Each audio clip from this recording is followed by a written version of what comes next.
conservative radio host who calls the Zimmerman trial a sideshow.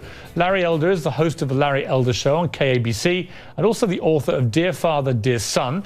And he joins me now. Larry Elder, welcome to you. Welcome. Thank you very much for having me. I appreciate it. You've been pretty scathing about my interview with Rachel Jeantel. Why?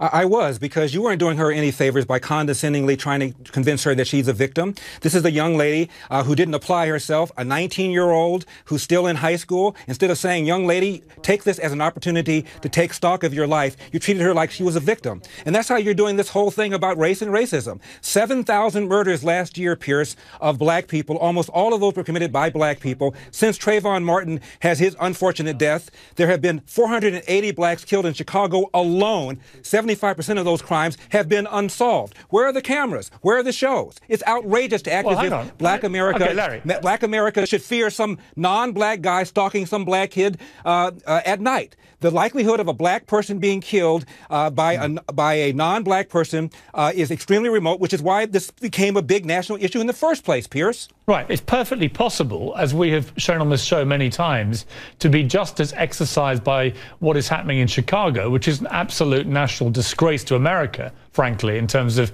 the outlandish. But you're not, Pierce. No, but I am. There's 7,000 murders last year. I don't think you watched my show, Larry. Wait a minute. I don't think you watched my show. Half of the murders in this country are committed by black people, even though black people are 12% of the population, which means 6% of the population is committing almost half the murders. And you throw out the old people and the young people, Pierce, you're talking about 3% of the population committing almost 50% of the murders. Fine. This is why commonsensical people Larry, profile. If you just calm down for a moment, Larry, here's the point I was going to make. I'm quite calm. I'm just bothered by how you're handling all of this, making blacks feel as if they're under siege. It's nonsense. It's nonsense. Larry, you're a liberal guy, bleeding heart liberal person. You think you're doing something for black people. You're not. You're making black people feel as if they're under siege. And it's not true. It's an outrage. Thank you, Larry. If I could just get a word in, that would be great. Sure. Here's my point. I completely agree with everything you're saying about Chicago.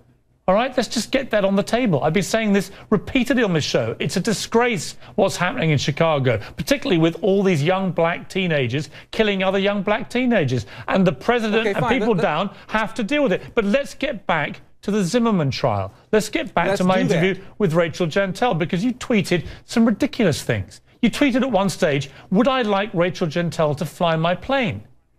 Why would you say that? I'll tell you why I said that, Pierce. I'll tell you why I said that. Because after you interviewed her, you condescendingly went on television the next morning and called her one smart cookie. Bull. Why don't you hire her as a nanny? Let's see how smart she is. It's a condescending kind of thing that a lot of white people say to black people. I think you're stupid for saying that kind of thing to try to get black people. That wasn't my question. That race and racism. Do you think Rachel Jeantel is when it doesn't? Do you think she's stupid, Larry? Racism is not a major problem in America anymore, Pierce. Racism is not a major problem in America anymore. The #1 problem facing black people are the large number of black people born outside of wedlock. 75%. In 1960, 5% of all people in this country were born outside of wedlock. Fast forward, Pierce, the number now is 43%. You look at that for crime, dropouts, all that kind of stuff is connected. The other big problem facing black America, Pierce, is the economy. 1 in 2 black men does not have a job. And one of the heads of the Congressional Black Caucus once said, if a white person were in the White House, we'd be marching on the place because of the high unemployment. But we're talking about Trayvon Martin and George Zimmerman as if it's the #1 problem facing black America. It isn't even remotely on the top 10 list. Okay, Larry, this isn't a sort of competition to see who can be the greatest filibuster in my show's history. I'm not trying to filibuster. I'm just trying to make some common sense. I'm not hearing on your show. Let me just get back to the question I asked you and see if you can actually answer the question. Do you think that Rachel Jeantel is stupid? I think that I would rather have a George Zimmerman living in my neighborhood, and maybe if a George Zimmerman were living in my neighborhood, we'd have fewer Ariel Castros. I thought we wanted people to be proactive. I thought we wanted people to say something. I know, I'm answering something different that ought to be answered. Could you just answer my question? George Zimmerman like he's some sort of criminal. He's not a criminal. He's George a guy Zimmerman who cares about his neighborhood. Shot dead an unarmed He's a guy who cares teenager. about his neighborhood. He's a neighborhood watch guy. Don't you want people who are proactive? And there was crime in that neighborhood, Pierce. I live in South Central. There wasn't crime from Trayvon Martin in that neighborhood. The burglar bars are not on there because of George Zimmerman. They're on there because of the minority of thug in the community that's messing up everybody's image and reputation. This is why people profile. Instead of being angry at George Zimmerman, be angry at the minority of the thug who's committing these kinds of crimes. Okay, if I could jump in again. So just to clarify, though, Trayvon Martin wasn't committing crimes in that neighborhood, was he? It was an unfortunate incident. Two people had preconceived notions about each other. It never should have been happened. Doesn't make George Zimmerman a criminal. I used to work in the DA's office, Piers. I'm telling you, it was a dog case, a reasonable doubt case. Nobody I know would have filed the case. Yeah, well, we disagree, obviously, about that. I think it's completely wrong. Obviously. That George Zimmerman should get no punishment at all for killing an unarmed teenager. He's got serious punishment. He can't go anywhere. Are you kidding? He's a marked man. Well, he's going to be sued civilly. He will never have a moment of peace. He killed somebody. Morally, he's got to deal with that, Piers. He recognizes that. He's not an Larry, if I may he respond, recognizes what he did. If I may respond. Sure. You know, some people would say that he's got it easy compared to Trayvon Martin, who he killed. So much as people feel sorry for George Zimmerman not being able to lead the life perhaps he wished he could, at least he can lead a life. At least he can lead a life. Wouldn't it have been nice to have had a George Zimmerman in Cleveland and maybe Ariel I don't Castro want George Zimmerman doing my neighborhood watch patrol. No, I don't. 10 years, I don't. I've got 3 teenage sons, Larry. I don't feel comfortable having somebody like George Zimmerman marching around as some wannabe vigilante, armed with a gun, potentially killing my kids as they come home from a store with a bag of Skittles and a can of soda. No, I don't. I don't feel comfortable. You live in a wealthy neighborhood, gated community, plenty of security. You don't have to worry about that. Live in South Central. Come down to South Central sometime. See what's going on down there. They're not worried about George Zimmerman. They're not worried about Mark Furman. They're worried about the thug down the street coming from a single-parent household. And that situation has been created by the left-wing people like you who feel sorry for people, and therefore you want government to take care of them. If you think government is the way to happiness and prosperity, go to an Indian reservation sometime and see how they're living. Okay, Larry, I do feel sorry for some people. That is true. I wasn't aware that was a terrible offence. But let me get back to Rachel Jeantel again, because you were very scathing. You were scathing. The wrong things to do, Piers. Larry, let me speak. Larry, you recommend the wrong things to do. If you tell people, oh, I feel sorry for you. Oh, this person's a bigot. Oh, this person shouldn't have cross-examined you the way he did. Then all you're doing is creating a victim. You're telling Rachel Jeantel that she shouldn't have to work hard. She shouldn't have to work on her diction. She shouldn't have to improve her grammar. Just have her wave the flag of victimhood, and she'll be perfectly okay. It is an outrage that the left has done to black people, and you are part of this parade. Thank you, Larry. Just out of interest, how many languages do you speak? I don't speak Ebonics as well as Rachel, if that's what you mean. No, how many languages do you speak was the question. And the relevance of that is what? You don't think she's a smart cookie. She speaks 3 languages fluently. How many do you speak? Oh, really? You think she's a smart cookie? So you want to bring it back to Rachel. That's not what we're talking about here. I think you've been... I want to bring it back to Rachel because that was why I booked you, Larry. How you treated black people like children to whom the truth cannot be told. Rachel Jeantel needs to get her act together. If my mother were alive, she would say, how dare she speak like that? Do you know her educational background, Larry? When I was in the 3rd grade, I know how she presented herself on the jury. Larry, do you know her educational background or not? People evaluate you based on the way you express yourself. Larry, do you know her educational background? This woman, this young 19-year-old black woman that you are eviscerating for her lack of intelligence, do you have any idea about her background? Why don't you hire her if she's so sharp as a co-host? No, that wasn't the question, Larry. She's one smart cookie. Do you Why don't you hire know her educational background? Yes or no? I know how she came across on the jury. That's all I need to know. That wasn't my question, Larry.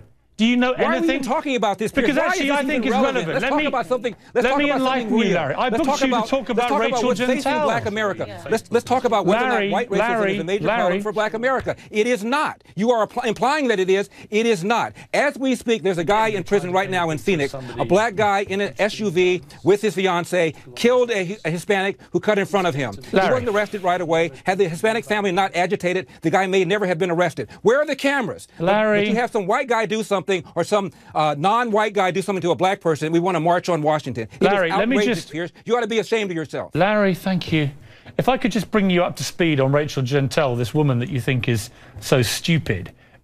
She actually suffered I didn't say stupid, you did. She actually suffered. We checked this with her lawyer today before I interviewed you, because this is why I booked you, of course, even though you're trying to pretend now this is the last thing you want to talk about. That is why I booked you. Rachel Jeantel, when she was young at school, had a lot of time off school and fell behind because of illness. That was why she wasn't able to go to school. She was actually doing very well. She was at B grade at high school until her great friend Trayvon Martin was shot dead by George Zimmerman. Wait a minute. I haven't finished. She sounded to you like somebody you want to hire in any kind of capacity? Her grades have since slipped to 2-something because of the stress that she suffered, understandably, from the death of her friend Trayvon. She's now been offered a chance by Tom Joyner and his people from his foundation to go to college. She wants to get those grades back up and make something of herself. Why would you Why would I think that's wonderful, Piers. Why would you be so scathing about Rachel Jeantel and so patronizing to a young woman who's clearly been through an appalling ordeal and who, when I interviewed her, I found to be a smart cookie, like I said. I found her to be fun and warm, engaging, street smart, and clearly from her educational background, nowhere near as stupid as you like to think she is. Once again, I never used the word stupid. You did. She was the most important witness in a murder trial. It was she was standing between George Zimmerman and 30 years in jail, and for you to act as if she was somehow abused by Don West, whose job was to make sure his client didn't go to jail, is outrageous. And as far as education is concerned, I applaud Mr. Joyner. He's done a lot of work in the black community for education, and I would recommend, Pierce, that we do something about the 50% dropout rate in the inner city and about the fact that President Obama opposes allowing parents to use vouchers to get their kids out of bad government schools and into a better school so they can have a possibility to get to the middle class. That's what we ought to be talking about here, instead of some aberrant situation like George Zimmerman going to sit somebody that he thinks is suspicious, and they have an exchange, and there's an unfortunate death, as if somehow that's some sort of indictment of America, and black people should look over their shoulders every night and act as if some white guy is going to jump out of a bush and get them. It is outrageous. Hard work wins. Get an education. Don't pay attention to negative people, and stay focused, and you'll be okay in America. That's why most of the people in the world want to come here. That's why you want to come here, Pierce. Thank you, Larry Elder.